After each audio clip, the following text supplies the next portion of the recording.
राधे राधे दोस्तों, स्वागत है आप सभी का राधा रानी के छोटे से यूट्यूब चैनल पर। दोस्तों आज हम बात करेंगे योगिनी एकादशी की। साल 2025 जून माह आषाढ़ माह में कृष्ण पक्ष की योगिनी एकादशी जो कि पड़ रही है 21 जून को। तो आज हम योगिनी एकादशी की कथा सुनेंगे कि ये कथा और ये व्रत कैसे शुरू हुआ था, सबसे पहले इस व्रत को किसने किया था और इस व्रत का क्या महत्व है, क्या पुण्य मिलता है। तो दोस्तों एक बार युधिष्ठिर ने भगवान श्री कृष्ण से पूछा कि श्री कृष्ण भगवान, पिछली बार मैंने आपकी कथा के आपके कहने के अनुसार निर्जला एकादशी का व्रत किया और निर्जला एकादशी व्रत की कथा भी सुनी।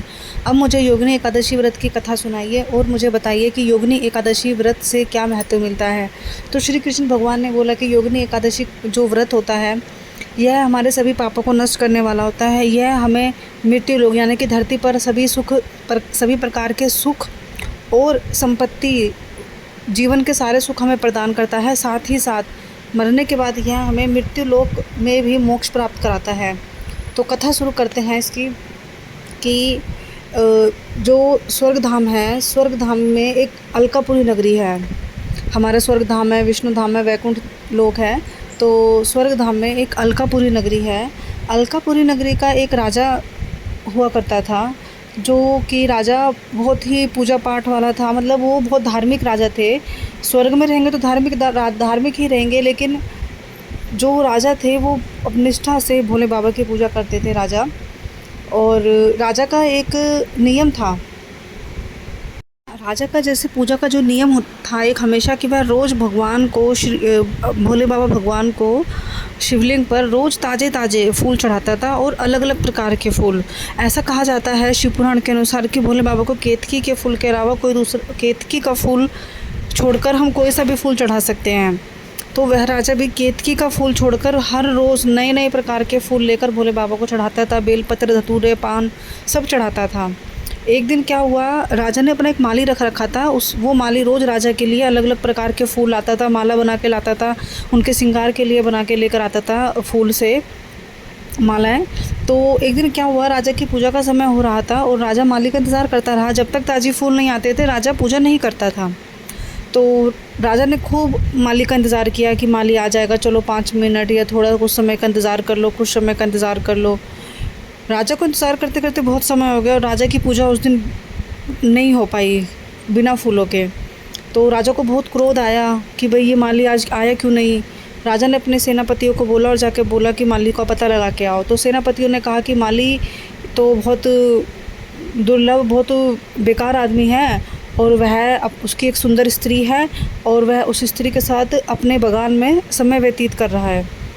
तो राजा को यह सुनकर बहुत गुस्सा आया कि राजा ने माली को बुलाया अपने महल में और राजा ने बोला कि तेरी वजह से आज मेरी पूजा भंग हुई, तो मैं तुझे ये श्राप देता हूँ कि तू स्वर्ग लोक छोड़कर मृत्यु लोक यानी कि धरती पर जाएगा और धरती पे जाकर तेरा सारा शरीर कोड़ियों की बीमारी में रम जाएगा। तू कोड़ी के जो शरीर में कोड़ी की बीमारी होती है, स्किन एलर्जी, कोड़ी की बीमारी से तेरा सारा शरीर रम जाएगा और साथ ही साथ तू जंगलों में रहेगा, तुझे खाने को कुछ नहीं मिलेगा, पीने को पानी नहीं मिलेगा और जिस स्त्री के लिए तूने मेरी पूजा भंग कराई तू हमेशा उस स्त्री के वियोग में रोएगा, तुझे वह स्त्री कभी नहीं प्राप्त हो पाएगी। बस फिर क्या था, स्वर्ग लोक की अलकापुरी में राजा ने माली को श्राप दिया और श्राप कहते ही तुरंत सिद्ध हो गया। जो माली था वह स्वर्ग लोक से विलुप्त होकर धरती पर उसका जन्म हो गया, वह धरती पर आ गिरा और जो उनकी स्त्री थी जिसके साथ वह अपने बगान में समय व्यतीत कर रखा था वो उसी समय विलुप्त हो चुकी थी, वो भी अलकाधीन हो चुकी थी। उस समय वहाँ से गायब, मतलब उनकी अंदरूनी शक्ति से वो गायब हो चुकी थी।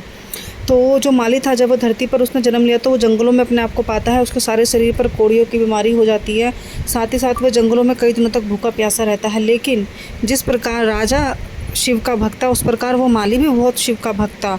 उसने भी शिव की, भोले बाबा की श्रद्धा से, निष्ठा से भक्ति की थी। उसी भक्ति का फल था कि जब वह धरती पर उतरा तो उसको कुछ स्वर्ग की यादें ताज़ा रह गई थी, कुछ याददाश्त उसको स्वर्ग की थी। तो उसने वहीं जंगल में मार्कंडे ऋषि का एक भव्य आश्रम देखा। जैसे ही उसने मार्कंडे ऋषि का भव्य आश्रम देखा और वह उसकी तरफ गया, उसने देखा कि जो भव्य आश्रम था मार्कंडे ऋषि का वह बहुत बड़ा आश्रम था।